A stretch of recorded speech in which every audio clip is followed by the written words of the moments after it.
Bonjour YouTube, comment ça va? J'espère que vous allez bien. Moi je suis un petit peu tendax en ce moment, mais si vous suivez sur Instagram, vous savez pourquoi. J'ai cassé mon Mac. Donc voilà. Bref, petite parenthèse, légèrement tendue, mais tout va bien.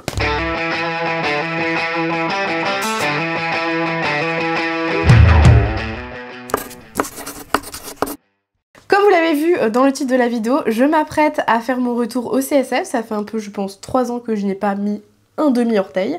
J'avais pas le temps, je pouvais pas, j'étais en déplacement à cette date-là, mais normalement, si tout va bien, je devrais être là. Voilà. Et cette année, comme toutes les années où j'y suis allée, en fait, je serai accompagnée de Sophie.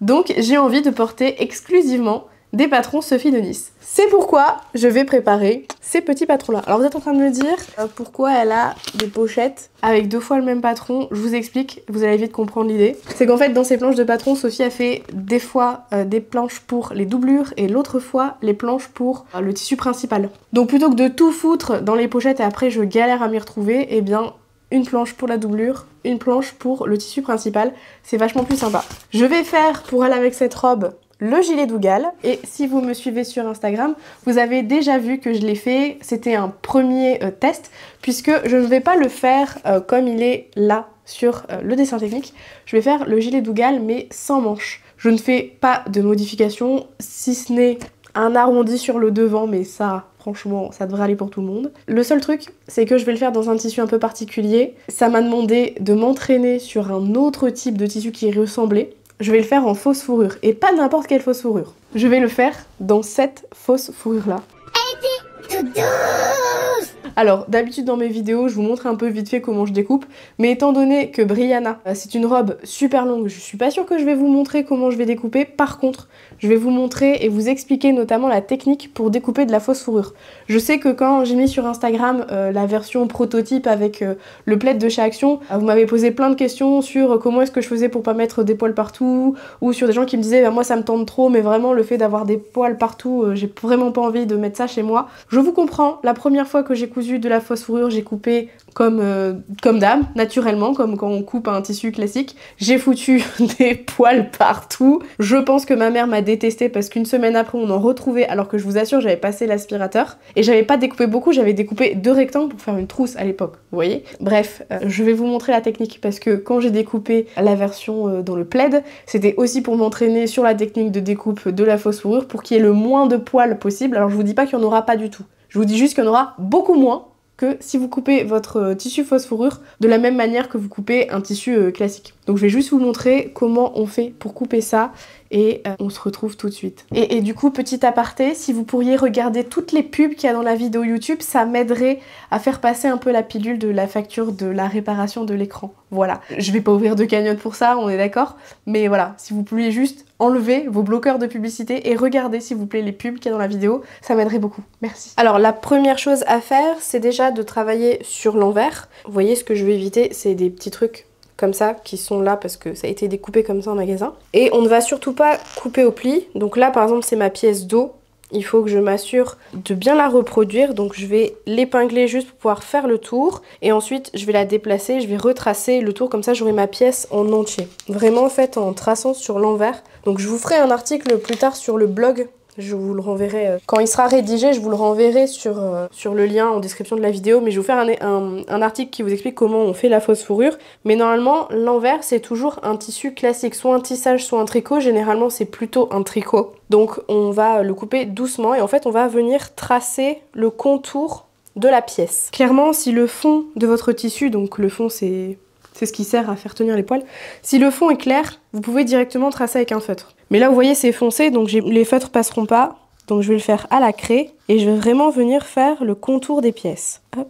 Donc vraiment, on ne coupe pas au pli, on fait vraiment pièce par pièce. Je vais juste me faire un petit repère pour me dire que le milieu était là, histoire de bien pouvoir repositionner ma feuille en quelques minutes. Alors essayez d'utiliser une craie que vous avez juste taillée ou qui est toute neuve, histoire que la pointe soit fine. Prenez votre temps, pas trop compliqué. Donc je fais un petit repère en haut et en bas. Pour le milieu, ça sert à rien que je trace le milieu. Par contre, je vais retirer mes épingles et je vais en mettre des autres une fois que j'aurai découpé mon patron. Hop, donc ça c'est fait. Je vais juste basculer. Je sais pas si vous verrez bien à l'écran, mais au pire je vous montrerai après. Là, il y a un premier contour de pièce. Donc hop, je repositionne bien au niveau des 2 repères que j'ai fait et je reviens épingler. Hop. J'ai pas besoin de mettre énormément d'épingles puisque c'est juste pour moi tracer.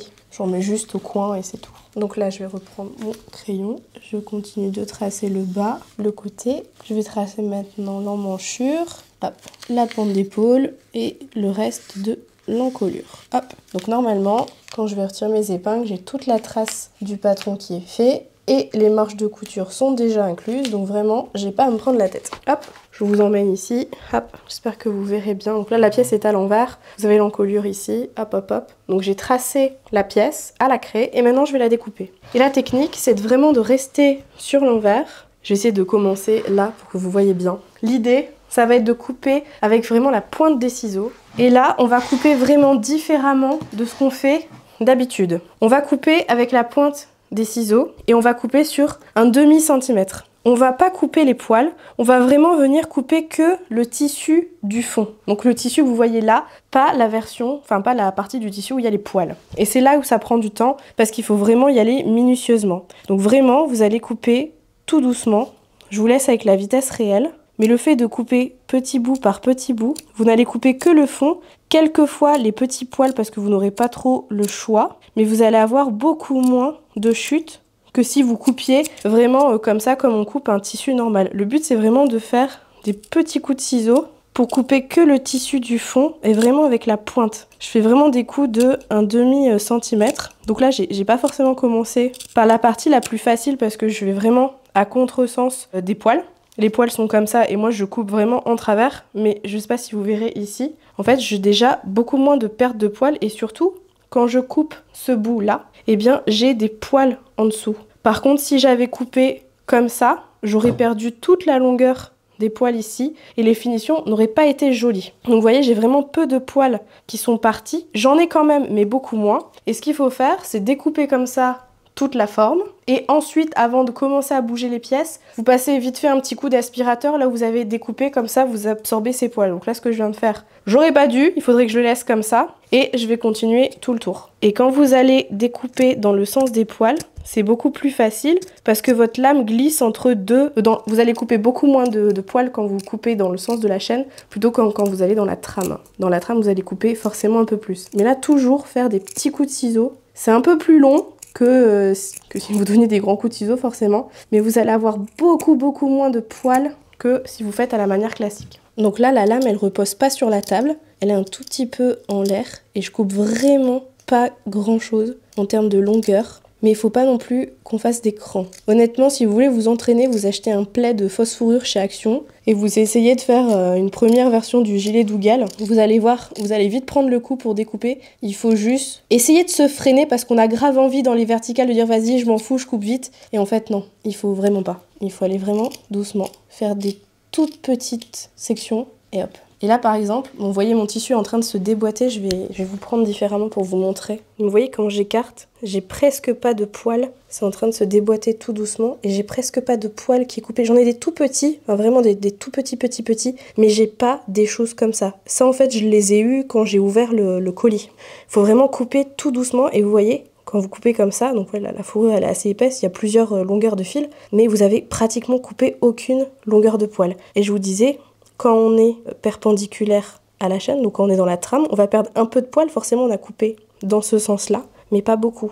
Et vous voyez là par contre dans la forme, on a ici cette découpe et on a toujours des poils dans l'arrondi. Alors que si j'avais coupé vraiment comme une sauvage, j'aurais eu plus de poils longs et ça aurait été pas très joli. Et je trouve qu'on n'en parle pas assez, alors que ça va être la saison où tout le monde va vouloir se faire soit des gilets sans manches en fausse fourrure, soit des envers de colle, etc. Je vais du coup continuer à couper la fourrure. Oula, ça s'estompe d'un coup. Attendez, je vous remets droit. Voilà, ça c'est beaucoup mieux, c'est mieux. Donc, je vous laisse, je vais continuer de couper mes pièces en fausse fourrure, mais vous avez compris l'idée, il faut vraiment couper le fond, c'est-à-dire le support sur lequel les poils sont cousus, ou les poils sont, enfin c'est pas vraiment cousu, les poils sont tissés. Il faut juste couper le tissu de fond. Il faut y aller doucement en faisant des petits crans. Vous avez juste ça à retenir. Ne jamais couper en double épaisseur, toujours couper sur l'envers. Si vous avez des pièces à couper au pli, vous les redessinez. C'est tout ce qu'il faut retenir. Voilà, je vous retrouve dans quelques instants. Alors, j'ai fini de découper mes pièces dans la fausse fourrure et je vous montre à quoi ressemble le sol concrètement. Pour que vous voyez un peu les déchets de poils. Donc j'en ai, bon, un peu ici. J'en ai un peu au sol également. Là, J'en ai encore un peu sur la table, sachant que ces gros bouts là, mis au point, sachant que ces bouts comme ça là, c'est vraiment ceux qu'on a quand on coupe en fait perpendiculairement à la chaîne, puisqu'ils sont coincés dans les petites bouclettes que forme le fond de la fourrure. Et donc forcément, ça s'en va. Mais je trouve que niveau poil au sol, ça va encore. Et j'ai juste passé, comme vous avez vu, l'aspirateur au niveau du tour des formes. J'ai vraiment rien aspiré d'autre. Donc voilà, ça vous donne une idée de ce que vous avez en termes de chute quand vous faites cette technique. Voilà donc ce qui est pour la coupe de Dougal. Je vais juste couper les surplus de chute, aspirer tout et ensuite je passe à Brianna et ensuite je vous récupère. Mais il faut que je vous montre un truc. Je voudrais vous montrer un exemple de ce qu'il faut absolument pas faire quand on coupe de la fausse fourrure. Donc ça, vous voyez, c'est mon échantillon. C'est de la chute en fait entre les deux pièces. Donc là, quand je voulais couper tout à l'heure dans le sens perpendiculaire à la chaîne, je faisais vraiment des tout petits bouts. Je vais vous montrer une différence ici. Donc vraiment, quand je fais des tout petits coups de ciseaux, c'est vraiment pour couper que le support de fond. Je vais vous montrer la différence. Je fais vraiment des tout petits coups de ciseaux pour séparer les deux. Là, quand je sépare, je me retrouve avec ma partie ici qui est coupée, avec la longueur de poil. Je vais quand même avoir des chutes puisque les poils sont pris dans les boucles ici. Donc forcément, comme j'ai coupé des boucles, je vais perdre un peu de poil. Mais vous voyez, j'en perds pas trop que ça. Et l'autre partie qui est coupée, j'ai quelque chose d'assez net également. Maintenant, je vais vous montrer l'inverse. Si je coupe comme une barbare, c'est-à-dire comme un tissu classique, donc vous voyez bien, je prends toute l'épaisseur. Déjà, à couper, c'est beaucoup plus difficile. Mais surtout, quand je vais écarter, je me retrouve avec plein de petits bouts qui s'en vont, que je n'avais pas tout à l'heure. Et surtout, le bas de ma fausse fourrure, ici, il est coupé net. Alors que celui-là que j'avais coupé tout à l'heure, regardez les deux différences. Alors faites abstraction des poils qu'il y a autour. Mais ici, j'ai des poils. Et là, je n'en ai plus. Du coup, ça devient assez compliqué de faire quelque chose de propre. Parce que le fait qu'il y ait cette longueur de poil là, même si tout à l'heure, quand je vais coudre, on va pouvoir croire que les poils vont être cachés.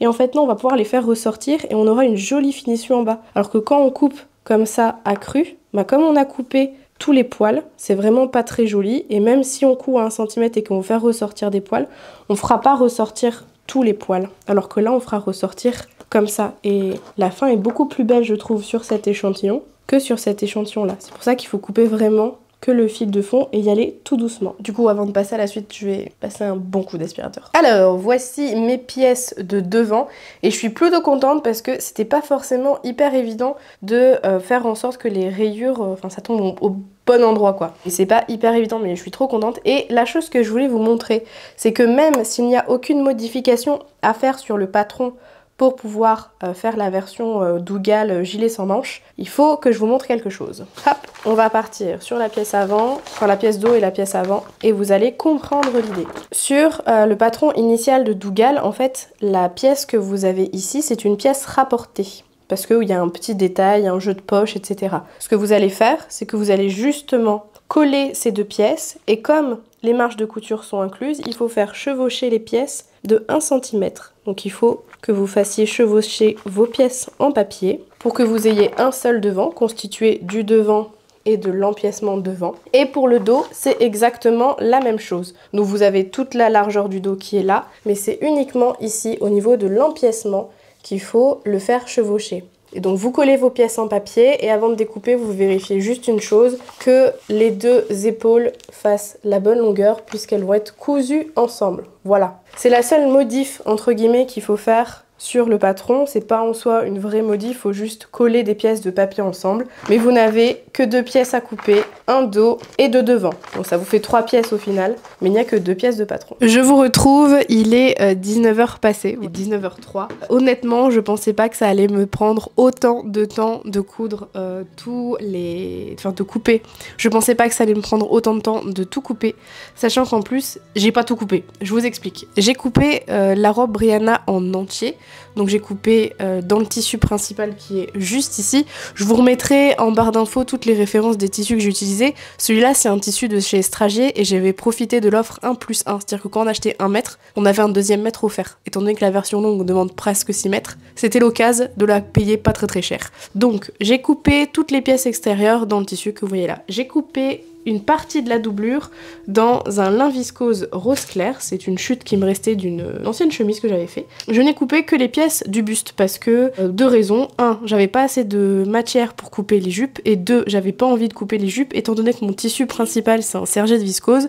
C'est plus épais que les popelines habituelles, donc pour moi j'ai pas besoin de la doubler, surtout qu'en plus l'hiver je porte genre des collants super épais, un short en dessous, pour le peu que je mette un body en dessous, enfin bref, j'ai clairement pas besoin de doubler les jupes. Voilà, c'est un parti pris, je l'ai pas fait. Peut-être que je le regretterai, mais pour l'instant, je l'ai pas fait. J'ai également coupé le gilet en fausse fourrure, ça vous l'avez vu au début parce que je vous ai montré comment est-ce que je faisais pour couper sans qu'il y ait trop de poils, mais j'ai pas coupé la doublure. Pourquoi? C'est juste que j'ai pas préparé mon tissu pour couper la doublure.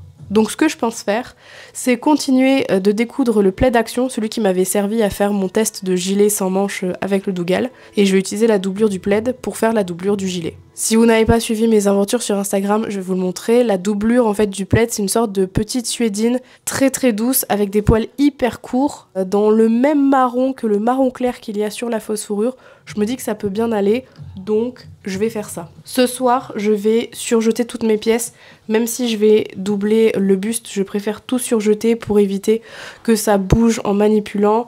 Je vais mettre du thermocollant aux endroits où il faut que je mette du thermocollant, et je pense que je vais commencer concrètement la couture demain. Mais pour vous, ça sera dans quelques secondes. Je vous retrouve le lendemain, on est non pas chez moi, mais comme vous pouvez le voir, dans ma voiture. En fait, si vous m'avez suivi sur Instagram, vous avez vu que j'ai cassé, quelqu'un a cassé, il s'est cassé tout seul, l'écran de mon ordinateur. J'étais tranquillement en train de jouer samedi soir, quand tout d'un coup, j'avais une grosse rayure, et écran complètement out. Les rayures, c'est vraiment pas possible de l'utiliser. Heureusement, en branchant l'ordinateur sur la télé, j'ai pu voir que l'ordinateur était toujours fonctionnel, c'était juste l'écran de péter. Donc j'ai amené l'ordinateur au centre de réparation de Noyelles-Godault pour un devis, qui a été facturé 80 €. Et je viens de récupérer ma machine pas réparée, parce que clairement, au vu du montant de la facture, c'est pas possible. J'ai regardé vite fait sur internet, je peux avoir le même ordi neuf pour 100 € de plus, donc désolé, je ferai pas réparer. Je pense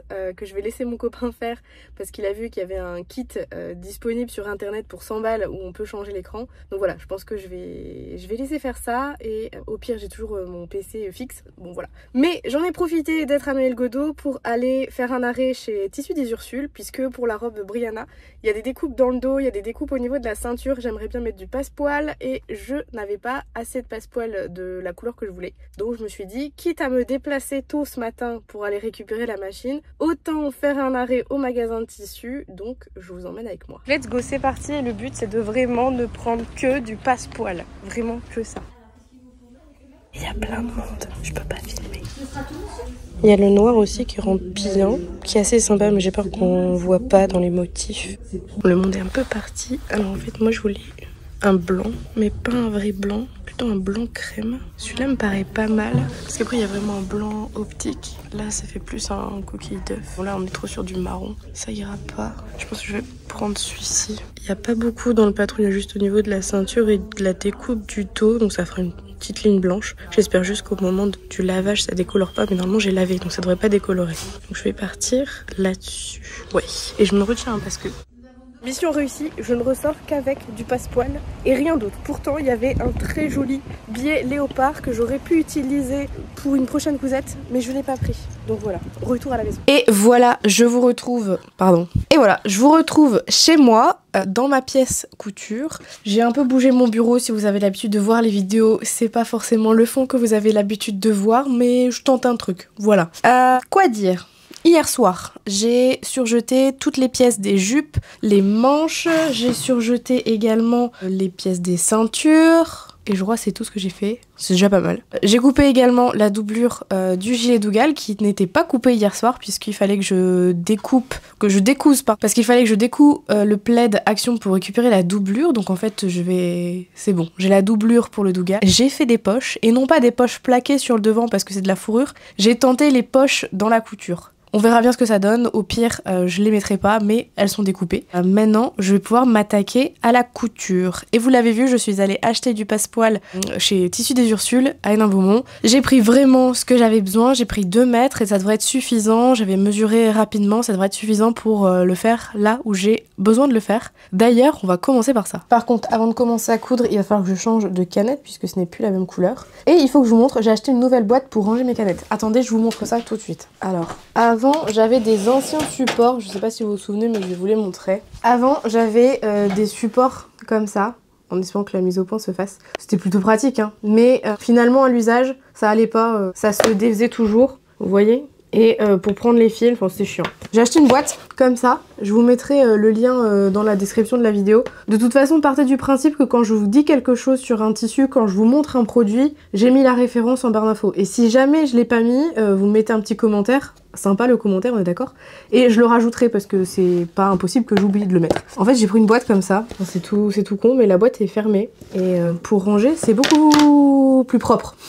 En fait ce que je reprochais à ce système là, c'était que forcément il y a toujours les bouts de fil de canettes qui dépassent et ça fait toujours assez fouillis, tandis que là la boîte est fermée, elle est assez petite je trouve. Combien il y a de rangements? J'ai 5, 10, 15, 20, 20, 30. J'en ai 30, elles sont toutes remplies et il me reste des canettes à côté donc je pense que peut-être j'en commanderai une autre histoire d'avoir toutes mes canettes au même endroit, mais au pire les 3-4 qui sont pas dans la boîte elles sont vides dans la machine au cas où j'en ai besoin. Mais vous voyez j'ai pas mal de couleurs remplies donc je vais aller chercher une couleur qui ressemble à celle de mon tissu, du style celle-ci par exemple, ce serait pas trop mal. Et puis comme ça la canette est déjà faite. Je vais chercher la bonne bobine. L'avantage c'est que j'ai toutes les bobines au mur. Bon alors vous m'excuserez mais je vous retourne pas, mais les bobines sont juste derrière, tout au mur. Donc je vais pouvoir changer mon fil. Et je vais commencer par la pose du passepoil. Dans mon idée, je veux mettre le passepoil au niveau de la ceinture devant et de la découpe du dos. Donc je vais prendre les pièces et je vais le poser tout de suite dessus, comme ça ce sera fait.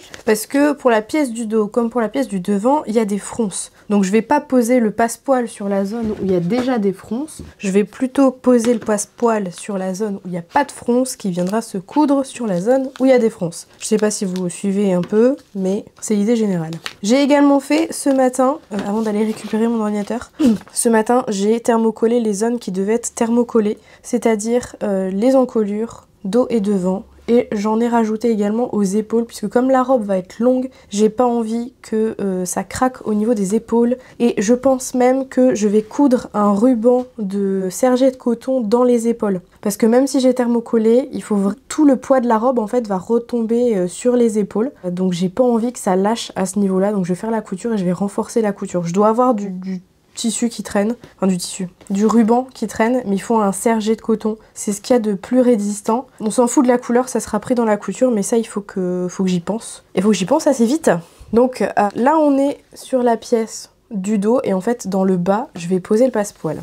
Alors, c'est pas très compliqué, j'adore poser du passepoil. Franchement quand j'ai commencé la couture, j'en mettais absolument partout. J'adore ça, je trouve que ça fait des petites finitions sympas. Ça change vite un vêtement parce que c'est vraiment au niveau d'une découpe. Et ça met en valeur cette découpe-là. Donc après, ça demande une étape supplémentaire puisque je viens coudre le passepoil à l'endroit où il y aura la couture tout à l'heure. Donc je commence par faire ça. C'est vraiment hyper simple, mais moi j'adore. Il faut juste choisir le bon passepoil, pas trop fin, pas trop épais, et il faut pas qu'il soit trop rigide, parce que pour certains endroits ou certaines découpes, il faut que ça reste souple. Et là, dans la robe de Brianna, vous avez une découpe dans le dos, un peu style découpe de chemise, et une découpe à la ceinture. Donc l'idée, c'est soit de mettre un passepoil, soit vous pouvez mettre aussi genre un petit feston en dentelle, etc. À la ceinture, j'avais un peu peur que ça replie le feston, etc.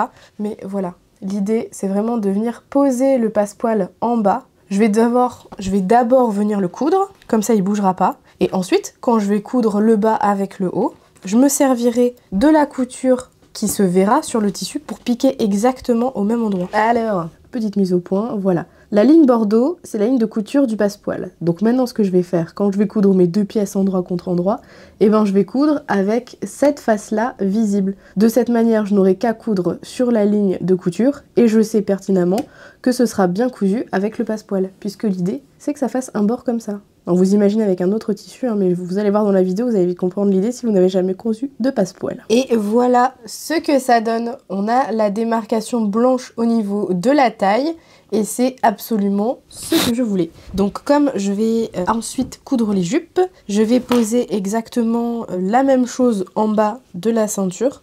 Sauf que je pourrais pas vous montrer tout de suite le résultat. Tandis que là, je peux vous montrer tout de suite le résultat. Et je vais faire exactement la même chose pour la découpe qui est dans le dos. Comment je fais Oui. Comment est-ce que je fais pour coudre si t'es assis sur les pièces que je dois coudre? Tu m'expliques un peu? Comment je fais pour coudre si t'es là? T'as plein d'endroits où dormir. Ici. Chacha, qu'est-ce que je fais? Tu t'en fous? Tu ronronnes? T'es bien là? Fais coucou la caméra. Coucou la caméra. Et pout pout. Tu veux que je remette un carton pour que tu puisses te coucher dedans? Ok, alors on va remettre un carton à Berlioz. Ouais, on remet un carton pour toi, chouchou. Hop, voilà. Moi je réutilise les cartons pour le chat. Allez, regarde, un carton. Un carton à chat. Normalement c'est ça la règle. Hop, voilà. Je sais pas si c'est une règle qui se vérifie. Si, c'est une règle qui se vérifie. Écoutez, messieurs, dames, je vais essayer de vous pencher un tout petit peu. Léger. Mais voilà. Nous avons un chat dans un carton et un chat qui n'est donc pas sur mes cousettes. Ça, c'est plutôt pratique. Bon, maintenant, il faut que j'essaye de vous remettre pour pas que ça se casse la figure. Ce serait dommage. Voilà, je pense que c'était à peu près comme ça. Et ben, moi, j'en étais où? J'en étais à... Je suis en train de coudre la même pièce, mais pour le dos. Et je voulais vous montrer. Donc là, c'est la pièce dos bas. J'espère qu'on verra bien. Il y a des fronces en haut, donc mon fil de fronce. Et en fait, je vais coudre avec l'autre face à moi, la pièce du dos haut. Et en fait, je vais coudre sur la ligne de couture du passepoil. Alors là, je vous montre des trucs. J'espère que ça sera bien net, parce que je pourrais rien améliorer au montage. Je vais retirer les fils de fronce qui m'ont servi à froncer le dos. Hop, ça c'est fait. Hop, le deuxième c'est fait aussi. Poubelle directe. Hop, et voilà à quoi ressemble le dos. Donc on a bien le passepoil qui est ici, le trait qui est tout fin, tout blanc, assez discret. Et à l'intérieur, bon, on a quelque chose comme ça. Je vais pas faire un surjet sur les finitions intérieures, puisque le haut sera entièrement doublé et qu'il y aura exactement la même chose à cet endroit-là au niveau du dos. Donc je ne le double pas, ça sert à... Enfin je ne le double. Donc je ne surjette pas les bords puisque ça sera emprisonné à l'intérieur. Je ne m'embête pas d'une couture inutile. Ça va, t'embête pas là? Et le loup? Il refait la déco dans le carton. Et ben ça c'est fait. On va pouvoir s'occuper des ceintures avant d'assembler le haut du buste. Et voilà, j'ai les deux liens qui sont à mettre sur les côtés. Donc je vais m'arranger pour les mettre dans le bon sens quand même. Hop, je vais mettre hop, la pointe dans le bon sens des deux côtés. Et j'aurai plus qu'à coudre ça sur les bustes. Et voilà. Bon, ça donne ça pour le moment. J'ai les liens sur les côtés, sur les deux côtés pour resserrer. Je vais poser les manches tout de suite. Parce que si je commence à faire la jupe et qu'ensuite je couds la jupe au buste, quand je vais vouloir coudre les manches, ça va être un enfer parce qu'elle va être méga longue. Donc je vais d'abord faire les manches sur le buste et ensuite je ferai le buste en doublure et je terminerai par les jupes. J'espère que vous m'entendrez bien. J'ai essayé le haut de la robe pour un truc. J'ai commencé à coudre les jupes, donc à assembler les différents panneaux. Le seul truc, c'est que je veux rajouter des poches. Donc je voulais voir où arrivait le bas de la ceinture pour avoir une idée de l'endroit où est-ce que je dois mettre les poches. C'est des poches qui vont être dans la couture côté. Donc voilà, par rapport aux poches de mon jean, je vais regarder. Je pense qu'il faut que je fasse commencer à peu près une vingtaine de centimètres. Peut-être un peu moins, 15. Je vais voir. Et en l'essayant, je me disais, attendez, je vais vous fixer. Regardez-moi, une petite version crop top avec un jean taille haute. En vrai, ça fait déjà pas mal. C'est pas doublé, l'encolure est à cran. À cran? Non, comment on dit? Est accrue. L'encolure est accrue, pas à cran. C'est moi qui suis à cran, pas la colure. Et les manches, j'ai fait ça. Alors, je fais une petite erreur quand j'ai fait les manches. C'est qu'en fait, j'ai pas rallongé la longueur des manches alors que normalement, il y avait les bracelets de manches. Voilà, c'est peut-être un chouïa court, mais au moins, ça trempera pas trop dans la sauce. Voilà. Mais avec l'élastique, j'aime plutôt bien. Ouais, ça remonte un tout petit peu. Pour l'instant, c'est pas mal. Je vais donc m'occuper des jupes, je vais continuer ça et puis je vous retrouve quand j'ai avancé. Mais je pense que la version crop top, franchement je suis pas du genre à apporter des trucs très courts en haut, mais avec un jean taille haute, je me dis qu'il y a moyen, pourquoi pas, ça fait quelque chose d'assez sympa, même si normalement ça se porte pas du tout comme ça. Il va y avoir tout le bas après, ça va être trop canon. Alors après avoir essayé le buste et avoir épinglé les premières jupes sur moi, quand je dis les premières jupes c'est le premier étage, hein, j'ai pas tout fini encore, j'ai pu estimer à quel endroit devaient être les poches, donc j'ai surjeté mes ronds de poche, mes fonds de poche, mes poches, parce que j'avais oublié de le faire. Et maintenant je vais les coudre directement sur les jupes, donc ça sera des poches prises dans la couture, hein, je vais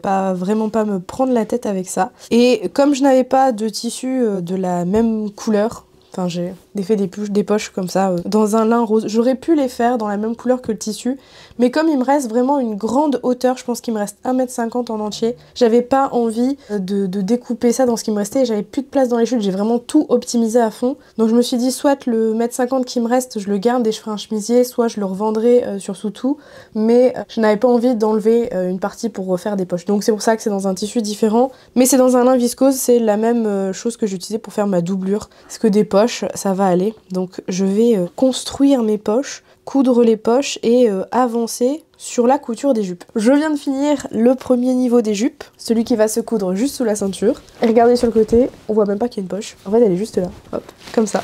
Bon, j'ai fait la trace de ma main sur une feuille, hein. Je vais pas m'embêter. Et j'ai fait vraiment avec des sous-piqûres pour que la poche ne ressorte pas, parce que comme c'est une couleur différente, des fois on pourrait se dire ah, ça va se voir et tout, ouais, donc forcément poche ouverte ça se voit, mais là comme c'est fermé, on le distingue pas. Donc comme vous le constatez, je vais devoir refroncer la jupe. Je vous ai dit que j'adorais les fronts, d'accord? Donc on va refroncer ça, mais avant il faut que je continue, puisqu'il y a un deuxième niveau des jupes, il faut que je fasse ce niveau là. Bon, je sais pas si vous verrez beaucoup de choses, mais il faut que je vous explique où est-ce que j'en suis. J'ai fini d'assembler le dernier étage de la jupe, il faut que je fasse l'ourlet. Et là, même si j'aime beaucoup Sophie, je suis en train de la maudire sur plusieurs générations.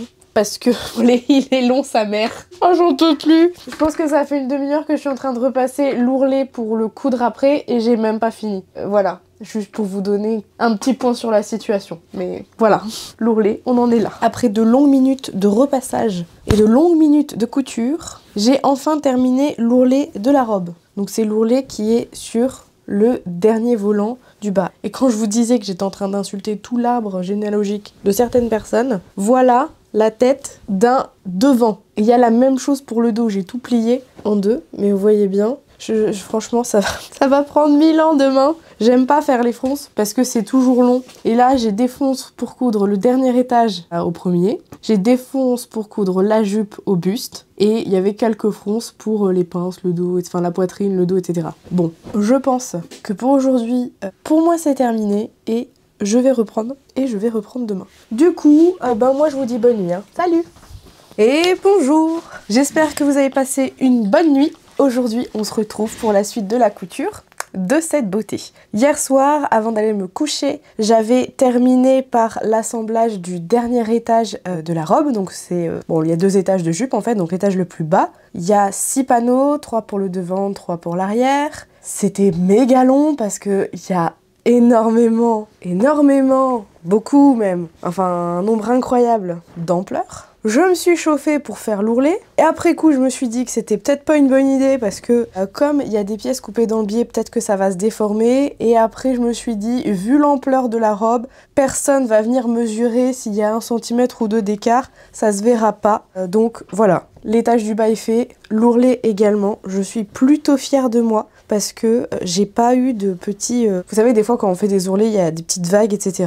C'est hyper propre, je sais pas si la caméra fera la mise au point, alors pas sur ma tronche, voilà. C'est hyper propre, et à l'intérieur, je trouve ça vraiment beau. Attendez, je vais allumer la deuxième lumière. Ouh, mais c'est mieux en fait. Voilà, je pense que vous verrez mieux ainsi. Donc ça c'est l'intérieur, ça c'est l'extérieur. Et vous voyez, il n'y a vraiment pas, il y a pas de vague, ça n'a pas roulé. Vraiment, j'ai passé du temps à faire le premier rentré de 1,5 cm au fer à repasser. Après le deuxième, et vu l'ampleur, je vous laisse deviner le temps que ça m'a pris. Et une fois que ça s'était fait, seulement après, j'ai pu passer à la couture. Bon, la couture, en vrai, c'est le plus rapide parce que tout est déjà en place. Et quand je fais les ourlets, je mets pas d'épingle. C'est pour ça que je repasse tout au fer à repasser, comme ça va plus vite. Maintenant que ça c'est fait, donc j'ai l'étage du bas qui est fait. J'ai l'étage du haut aussi, il faut que je retrouve où est-ce que je l'ai mis. Bah dans la boîte en fait, je suis bête. Donc je rigolais sur Insta, mais en fait les boîtes dans lesquelles on reçoit les tissus de chez Stragier me servent vraiment à mettre mes encours quand je suis en train de coudre. Et puis quand je suis pas en train de coudre, ben c'est Berlioz qui va dedans, comme vous l'avez vu. Et au vu des messages que vous m'avez envoyés sur Insta, je suis pas la seule. Il y a beaucoup de gens qui rangent leur chat aussi dans les boîtes en carton. Donc l'idée maintenant, c'est d'assembler ce pan-là avec celui-là via des fronces. Et je pense que ça va me prendre encore 1000 ans. Voilà. Et je pense que pour me faciliter la tâche, je vais prendre un fil contrastant pour faire les fronces. Comme ça, je le verrai mieux pour le retirer. Et pour ça, j'ai acheté un fil un jour en me disant... Je suis sûre que je vais jamais coudre cette couleur, ça me servira de fil pour faire les fronces et pour le retirer facilement. Et vous allez voir qu'au final, j'ai bien fait de le prendre, si je veux pas tout tomber, parce que jamais je vais coudre quelque chose d'aussi fluo que ça. Hein. Jamais je vais aller coudre quelque chose comme ça. Donc c'est nickel pour faire les fronces en plus. Je sais pas, j'ai l'impression qu'il est beaucoup plus lisse. Attendez, je suis en train de regarder. Pourtant c'est un polyester, hein, donc c'est comme ceux-là. Mais je me demande s'il n'y a pas une finition spéciale. Attendez. Celui-là c'est un numéro 40, il est beaucoup plus fin. Et je pense que c'est pour ça qu'il se retire beaucoup plus facilement. Alors j'ai acheté une seule bobine, hein, et à chaque fois que je dois faire des fronces, quand il y en a beaucoup, j'utilise celui-là. Là concrètement, quand il y avait juste les fronces au niveau de la poitrine et de la découpe d'eau, j'ai utilisé mon fil classique. Mais là, je vous avoue, comme il y a beaucoup de longueur et qu'il va falloir que je dégage ce fil-là, eh bien, je vais utiliser cette couleur-là. Et c'est un truc que je vous conseille, d'utiliser un fil contrastant et prenez... des fois, quand il y a des déstocks ou quand il y a des fermetures de mercerie ou juste quand il y a des promos, essayez de vous prendre un fil d'une couleur que vous n'allez jamais coudre et qui va se voir sur pas mal de couleurs. Les couleurs fluo, c'est ce qu'il faut, hein. Le jaune, l'orange comme ça, le rose fluo, je pense que c'est des couleurs... Enfin, hormis certaines personnes, je vois pas qui coud dans ces couleurs-là. Bon, voilà. Moi, concrètement, je couds pas là-dedans. Donc, c'est très bien pour faire les fronces. Donc, on est parti. Si même la canette se fait la maille, je vais pas y arriver. Hein. Ok. Non, je vais le faire. Deuxième essai. Je pense que j'en aurai assez. Premier fil de fronce passé. En fait, j'en ai fait deux. Non pas deux un sur l'autre. J'ai fait un fil sur le devant, un fil sur le dos. Comme ça, pour répartir les fronces, ce sera plus facile. Donc, j'ai mon premier, hop, tout en haut qui est fait. Je sais pas, est-ce que vous voyez bien à la caméra? C'est le fil orange tout en haut. Ça se voit peut-être plus facilement sur l'envers. Mais au moins, ça sera plus facile pour moi tirer mes fils. Et maintenant, je vais faire la même chose pour l'étage du bas. Par contre, pour l'étage du bas, au lieu de faire 2 fils, je vais en faire 6. Parce que comme il y a 3 panneaux en bas et qu'il y a 3 panneaux aussi pour la jupe dessus, je vais vraiment froncer par panneau, histoire de ne pas avoir trop de fronces d'un côté et moins de l'autre.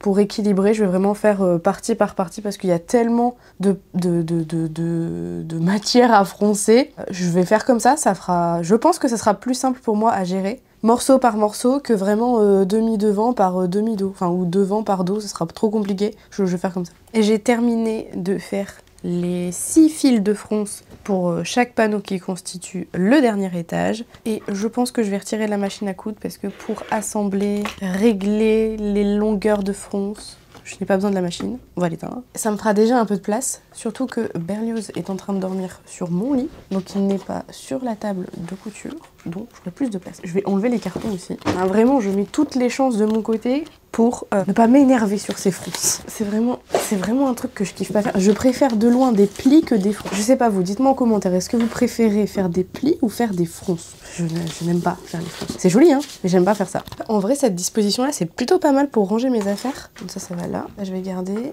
Cette poubelle de fil, on va la mettre en l'air. La souris, je vais la mettre là. Comme ça, je pourrai relancer la série après. Souhaitez-moi bonne chance.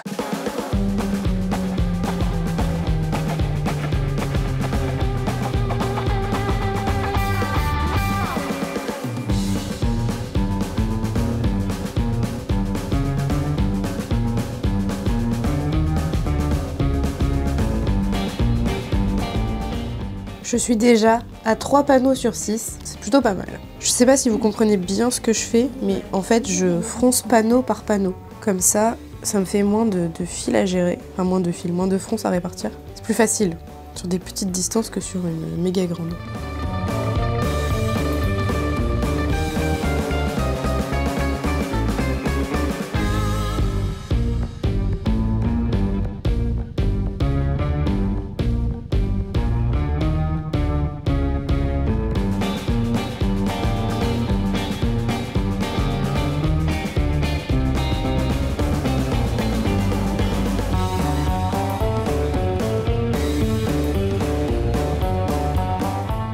Et j'ai terminé. J'ai tout épinglé, il me reste plus énormément d'épingles, j'en ai mis pas mal. Pourtant je suis pas une dingue d'épingles, hein.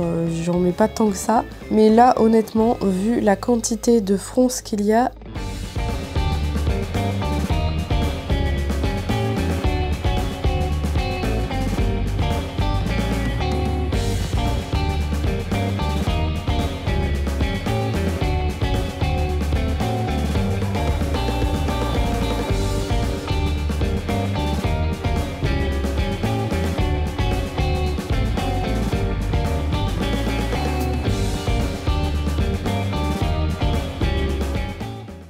j'avais pas d'autre choix. Alors je vais laisser ça sur le côté, je vais reprendre ma machine à coudre parce qu'il va s'agir maintenant de coudre les fronces au bon endroit et je vais remettre mon fil de couture normal. Je vais pouvoir enlever celui que j'avais utilisé pour faire les fronces. Je le remettrai... Ah bah non c'est bon, je n'aurai plus besoin de fil de fronce. Donc je vais le ranger ici en attendant. Hop. Et j'ai plus qu'à tout renfiler. Par contre je crois que j'aurai pas assez. Enfin je surveille ma canette parce qu'elle est plutôt vide hein, quand même cette canette. Et je pense... Oh, je sais même pas si j'en aurai assez pour faire tout le tour. Mais bon, on verra. Au pire c'est pas grave. Hop. Je verrai mieux si j'allume. Et ben, go coudre tout ça. Hein. Ah, vous voyez pas bien, vous étiez un peu trop bas. Attendez, je vous remonte. C'est bon. Encore un petit peu. Voilà. Pour info, le compteur, là, il est à 22 minutes. Ça m'a pris presque 20 minutes d'épingler les fronces. Ça va, ça veut dire que après quand je vais assembler la jupe au buste, ça va me prendre un peu moins de temps. Mais c'est long quand même. Bon, bah, je suis arrivée au bout de ma canette. Je n'aurais donc pas eu assez de fil.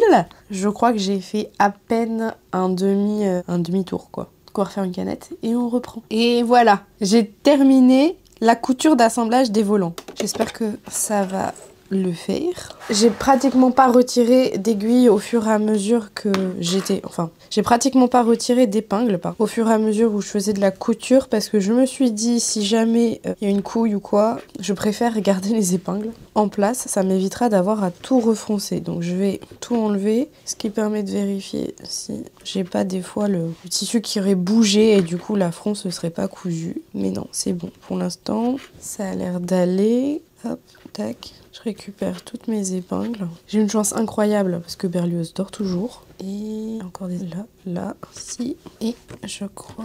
Non, il m'en reste encore pas mal en fait. Je pensais que j'avais quasiment fini de retirer les épingles. Et en fait, pas du tout. Ça a l'air bon. Je vais juste voir ce que ça donne. Donc là, au niveau de la jupe... Attendez, je vais tenir ça. Hop, hop. Là, la jupe, le bas complet en fait. Donc le grand panneau, le petit panneau. Et je vais retirer maintenant les fils de fronce. Et normalement, comme j'ai pris le fil orange. Avec le fil orange, ça devrait bien se retirer. Et donc, alors, il glisse pas mal celui-là. J'aime bien le retirer. Généralement, ça va tout seul, le fil casse pas. Et comme j'ai fait par portion, ça devrait aller mieux. Donc, première portion de faite. Hop, là, ça va être une grande portion. Nickel. Des fois, les grandes portions, ça a tendance à couper, enfin à casser, pardon. Mais là, ça va tout seul. Vraiment, si je peux vous recommander, si je peux vous donner un petit conseil pour les fronces, c'est vraiment d'avoir un fil plus fin, d'une couleur contrastante. Là, forcément, en orange fluo, on peut pas faire mieux. Alors, ça fait un peu acheter du fil pour le jeter, c'est un peu du gaspillage, je veux bien l'entendre. Mais je préfère gaspiller une bobine que à chaque fois un peu de chacune des bobines que j'utilise. Je vous mettrai encore une fois la référence en barre d'infos. Hein. Pensez à aller voir. Je le dis pas toujours en vidéo, mais j'écris pas mal de choses en barre d'infos sur les choses que j'utilise. Essayez d'aller voir de temps en temps. Et dans la barre d'infos, vous trouverez également mon lien si vous souhaitez me soutenir financièrement. Le lien pour m'offrir un café virtuel. Voilà, je le dis. C'est vrai que je le répète pas souvent. Mais tout est en barre d'infos. Et vous voyez, ça s'en va vraiment tout seul. Donc j'ai fait tous les fils de l'intérieur. Maintenant, je vais pouvoir récupérer ceux de l'extérieur. Bon, des fois, ceux de l'extérieur, ils sont pris un peu dans la couture. Mais c'est pas grave. J'en ai deux. Il m'en reste encore. Là, non. J'avoue, orange fluo, comme ça, on le voit pas mal. 3, le quatrième, encore 2, donc le cinquième, hop, et le sixième, terminé. Voilà, bon, c'est vrai que ça fait un peu de chute de fil, mais ça a été plutôt rapide à retirer. Donc, il faut plus que je refasse encore cette étape de fronce, mais pour coudre les jupes sur le buste. Par contre, il y a un truc que j'ai pas fait sur cette petite beauté, c'est que j'ai pas cousu la doublure. Et la doublure, c'est uniquement la doublure du buste. Donc je pense que je vais d'abord coudre la doublure, je vais ensuite l'assembler au buste et en dernier je vais assembler les jupes au buste. Parce que si je fais l'inverse, c'est-à-dire coudre tout de suite les jupes sur la robe et qu'ensuite je vais devoir coudre la doublure buste sur la robe, je vais avoir masse de tissu à manipuler, ça risque d'être un peu une catastrophe. Donc je préfère faire comme ça. Je vais juste laisser la jupe de côté, on va retourner dans la petite boîte, mais j'avoue que l'ampleur...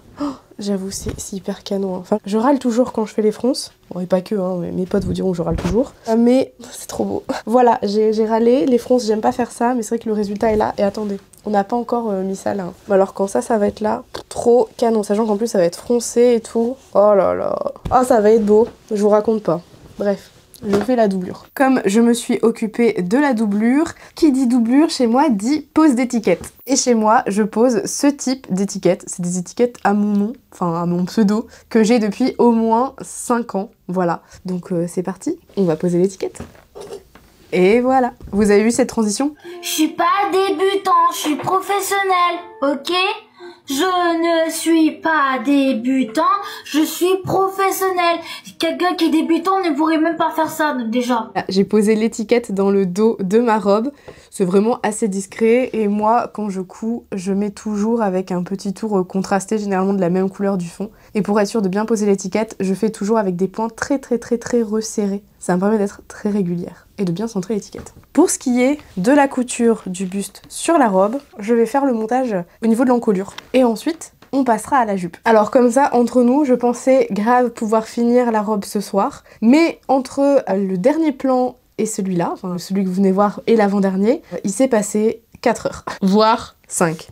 4. Il s'est passé 4 heures. Pourquoi? Eh bien parce que si vous avez suivi mes déboires, j'ai cassé mon Mac. Donc effectivement, après le diagnostic, c'est bien ma faute, puisque j'avais mis sur l'ordinateur un cache objectif pour la webcam. Sachez qu'il ne faut pas mettre ça sur un Mac, je ne sais pas du tout ce qu'il en est pour les autres ordinateurs. Mais même si j'avais pris le Extra Slim, Slim tout fin, ça fait quand même une épaisseur qui fait que quand on ferme l'écran, eh bien l'écran ne repose plus sur la totalité mais juste sur la petite zone où il y a le cache objectif et ben, il s'avère que malgré la pochette, eh bien il y a un coin qui a été plus appuyé que l'autre, ça a tordu l'écran qui s'est fissuré et c'est pour ça que je n'ai plus d'écran.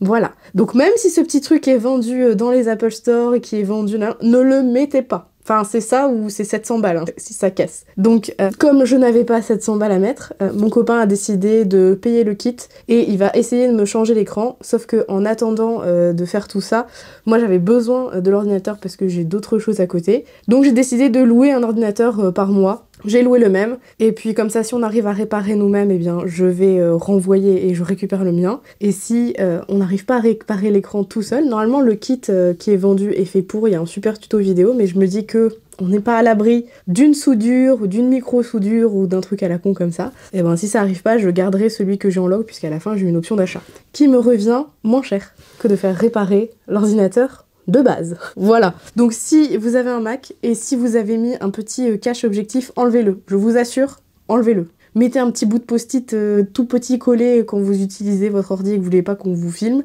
Mais ne mettez plus ce cache objectif parce que ça va vous coûter ultra cher. Donc là, je vous avoue que j'aimerais beaucoup que vous regardiez toutes les publicités qu'il y aura dans les prochaines vidéos YouTube parce que je vais avoir besoin de soutien moral et financier. Voilà, là pour la petite pause. On va s'occuper de coudre le buste. Je vais du coup assembler le buste au niveau de l'encolure. Comme ça, ça sera assemblé. Pour ce qui est des emmanchures et du bas, ça je le ferai à la main une fois que la robe sera finie parce que j'aime bien que ça soit bien fini, etc. avec des coutures invisibles. Donc je ferai à la main plus tard. Mais je vais d'abord assembler ça au buste qui est là, juste à côté. Petit conseil pour bien tracer l'encolure, comme c'est un V, je vais tracer les marges de couture comme ça, je sais qu'il va falloir que je couds pile poil sur les traits. Je vais vous montrer à quoi ça ressemble. Ça ressemble pas à quelque chose d'extraordinaire, hein, on s'entend bien. Voilà, ça ressemble à ça. J'ai juste tracé en fait la marge de couture pour avoir la pointe.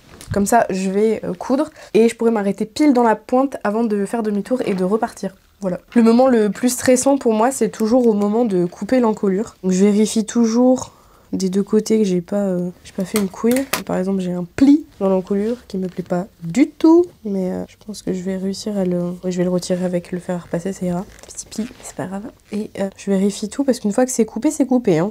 Pas de marche arrière. Donc je vais couper au niveau de l'encolure du V. En gros, faut couper jusqu'à la couture sans couper la couture. En théorie, c'est toujours facile. Entre la théorie et la pratique, je vais pas vous apprendre. Donc maintenant qu'on retourne tout ça bien comme il faut, hop, pour sortir les manches, tout remettre à l'intérieur. En plus, doubler en lin, j'adore ça. Je sais pas si vous avez déjà cousu des vêtements doublés en lin, mais c'est vraiment top quoi. Que ça soit été comme hiver. Alors j'ai doublé, généralement mes robes d'été, je les double en lin parce que ça apporte un côté plus frais. Mais alors l'hiver, ça apporte un côté chaleureux. Je pense que je vous l'ai déjà dit d'ailleurs, mais si vous avez l'occasion de vous acheter une parure de lit en lin, vous ne regretterez jamais. Vous allez passer vos meilleures nuits, été comme hiver, trop cool. Et donc les robes, c'est pareil. Donc là, j'ai tout retourné. Alors, vous voyez, j'ai grossièrement retourné sur l'endroit. Ça fait des petits bourrelets ici, là également, c'est normal. Je vais repasser tout ça et une fois que ce sera repassé, je vais faire une sous-piqûre pour maintenir en place la doublure de la robe, histoire que ça ne ressorte pas. Et je ne fais pas de surpiqûre parce que j'ai pas envie qu'on voit la couture à l'extérieur. Je veux vraiment qu'elle reste que à l'intérieur, donc je vais m'atteler à faire ça. Et puis après, je vais coudre les robes. Et honnêtement, il faudrait que je regarde le nombre de rushs, mais c'est pas impossible que j'arrête la vidéo plus tôt que prévu, parce que j'avais prévu dans cette vidéo de vous coudre la robe plus le gilet. Là, aujourd'hui, j'ai pas du tout commencé à coudre le gilet. C'est pas très compliqué, mais c'est de la fourrure, alors je voudrais vous montrer bien comme il faut. Donc c'est pas impossible que j'arrête le vlog à un moment donné pour vous faire une deuxième partie. Voilà, c'est pas dit, mais vous verrez bien. De toute façon, si dans le titre c'est écrit partie 1, c'est que forcément j'ai coupé au bout d'un moment. Donc je vais voir à quel moment je couperai. Et voilà ce que ça donne. Donc j'ai doublé intégralement le buste. Donc quand je dis intégralement le buste, c'est-à-dire tout sauf les manches. J'ai tout fait avec une doublure en lin viscose rose comme vous pouvez le voir. J'ai fait la sous-piqûre, donc j'espère que la mise au point se fera bien au niveau d'ici, que vous verrez bien la sous-piqûre rose donc dans la doublure. Et si je vous montre l'envers, il n'y a absolument pas de couture. Et ce qui est génial avec la sous-piqûre, c'est que du coup, c'est en place et ça ne bouge plus. La doublure ne peut pas ressortir sur l'extérieur. Donc si vous n'êtes pas une excitée du fer à repasser dès que vos affaires sortent de la machine, vous pouvez juste la secouer un peu, l'étendre sur un cintre correctement et tout sera mis en place comme il faut. Voilà. Donc l'intérieur est tout doublé, donc on ne verra pas les finitions. Je vais vous montrer ce que ça donne quand je la mets sur l'envers. Je vais sortir les manches correctement, histoire que vous visualisiez mieux. Hop, les ceintures, on n'en a pas besoin, il faut qu'elles restent en bas. Hop là. Donc voilà ce qu'on a sur l'avant. Donc là, le vêtement est retourné sur l'envers. Et là, on a le dos, donc on a les manches qui sortent ici. Et en fait, les emmanchures, je vais les faire à la main après, tout comme le bas, en fait, que je rentrerai à la main, mais une fois que j'aurai cousu les jupes. Sauf que, comme je vous le disais, je pense que la vidéo va être assez longue pour un vlog. J'aime pas faire des vlogs qui durent plus d'une demi-heure parce que généralement, vous les regardez pas en entier, c'est un peu plus chiant. Je préfère couper. Donc, je vais m'arrêter là pour la première partie et on se retrouve dans une seconde partie. Je suis désolée de couper un peu brut comme ça, mais je préfère que vous ayez d'abord une première partie avec le début de la robe quasi finie et on continuera dans la vidéo suivante. J'espère que cette première partie vous a plu. Si vous avez des questions, n'hésitez pas, posez-les en commentaire. Si vous cherchez des informations sur les tissus que j'ai utilisés, les patrons que j'ai utilisés, des outils que j'ai montrés en vidéo, n'hésitez pas à les regarder dans la barre d'infos. Il y a toujours toutes les informations que je mets. S'il vous plaît, désactivez vos bloqueurs de publicité pour que je touche un petit peu d'argent avec les vidéos YouTube. Si vous souhaitez me soutenir, il y a aussi mon lien Ko-fi en barre d'infos. Et moi je vous dis à bientôt dans une prochaine vidéo. Bye bye!